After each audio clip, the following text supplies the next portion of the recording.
আয়াত ৩ যুররিয়াতা মান হামালনা মা নূহিন ইন্নাহু কানা আবদান শাকুরা।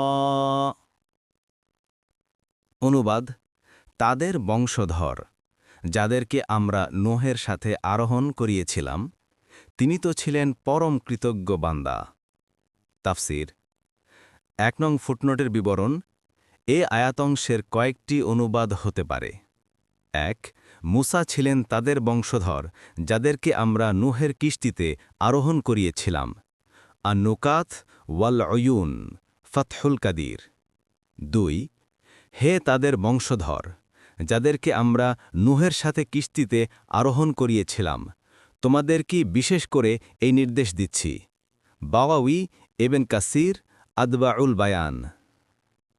৩. তোমরা আমাকে ব্যতীত আর কাউকে কর্মবিধায়ক বানিও না, কারণ তারা তোমাদেরই মতো মানুষ, যাদেরকে আমরা নূহের কিস্তিতে আরোহণ করিয়েছিলাম। ফাতহুল কাদির।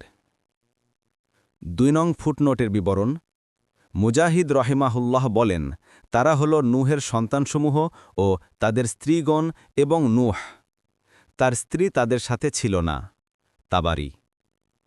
৩ নং ফুটনোটের বিবরণ: অর্থাৎ নূহ ও তার সাথীদের বংশধর হবার কারণে একমাত্র আল্লাহকেই অভিভাবক করা তোমাদের জন্য শোভা পায়, কারণ তোমরা যার বংশধর তিনি আল্লাহকে নিজের অভিভাবক করার বদৌলতেই প্লাবনের ধ্বংসকারিতার হাত থেকে রক্ষা পেয়েছিলেন।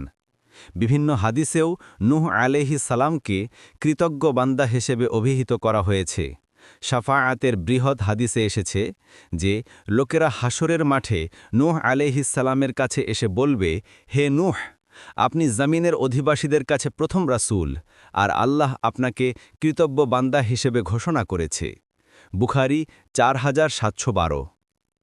নূহ আলাইহিস সালামকে কৃতজ্ঞ বান্দা হিসেবে বলার পিছনে আরও একটি কারণ কোনো বর্ণনায় এসেছে যে নূহ আলাইহিস সালাম যখনই কোনো কাপড় পরতেন বা কোনো খাবার খেতেন, তখনই আল্লাহর দরবারে কৃতজ্ঞতা প্রকাশ করতেন।